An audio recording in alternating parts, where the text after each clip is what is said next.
bit about diabetes and neuropathy. As always, I'm always checking, doing research, trying to find anything new that I don't already know that can help with either one of them, and not only help me, but hopefully help you all too. I came across a video yesterday, a doctor's video, and it was supposed to tell you how to drop your glucose level 40 points quickly or something like that.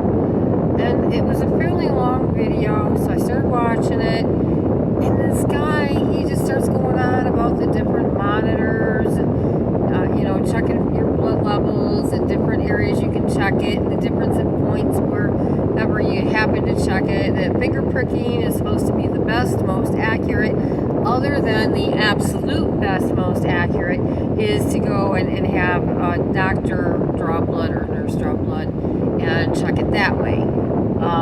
But his big thing was a lot about monitors and how drawing blood from your big toe is going to give you a different glucose level than drawing blood from your finger and stuff. And it's like, well, I thought it was going to be more about different foods or exercises or something. I don't really think about my monitor when I think about dropping my glucose level 40 points. So, but just kind of let you know that. And I did see a doctor talking about that if you exercise walking at least within 30 minutes of when you eat, and you do it for 30 minutes, that it's supposed to lower your blood sugar.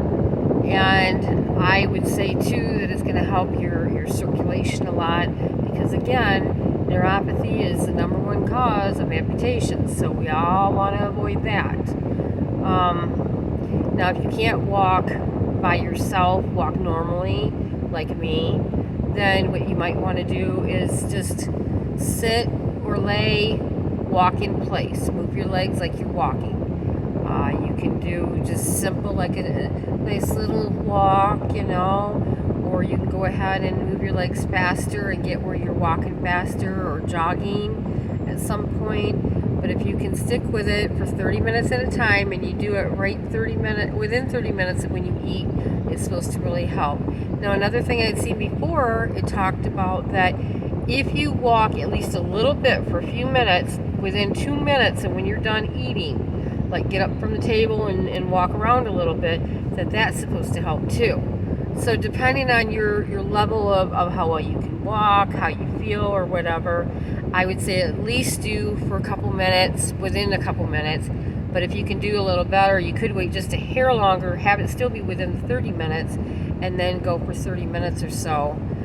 Another thing I've noticed, that when I get up and around, and it's not easy, but before I sit back down, I like to put my hands on the wall and I do push-ups using my body weight. And I figured this is going to help to strengthen my arm muscles. Now, I remember when I was in school, in gym, we had to do chin-ups.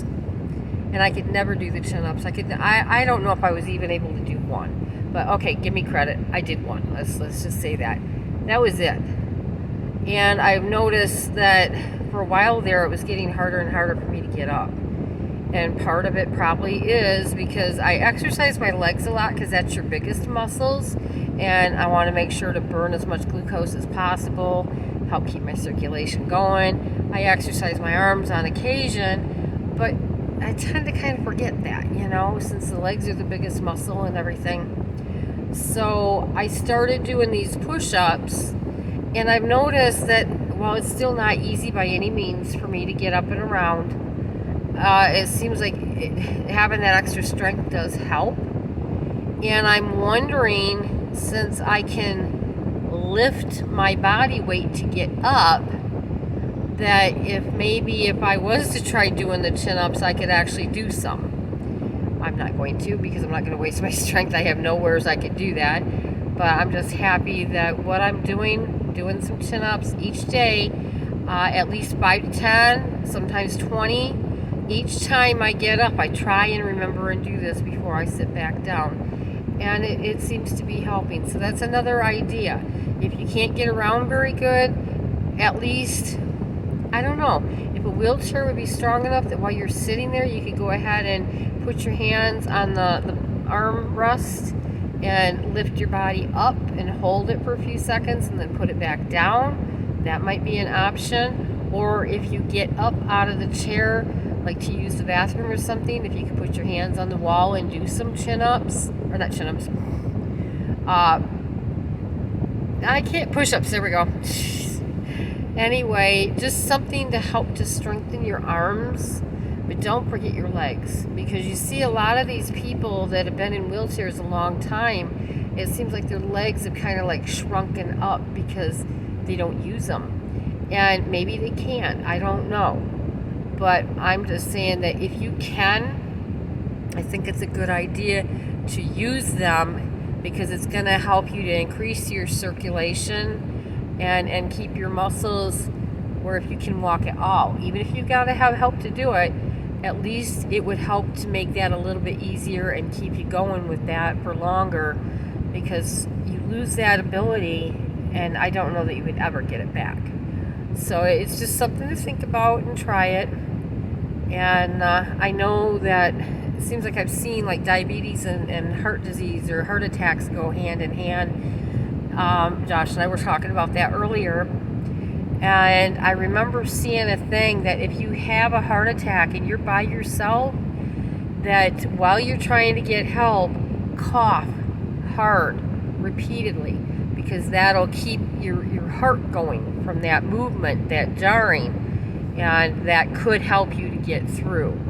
So if you have to be alone at all, even if somebody's in the other room, while you're waiting for them to get there for you, if you could go ahead, if you think you're having a heart attack, cough. You know, I really don't see that it's going to hurt you if you cough and you didn't really need to. But if you need to and you don't, it could be a big problem. So that's just another idea for you to help to keep you safe. And you all take care. And I will talk with you soon. Bye.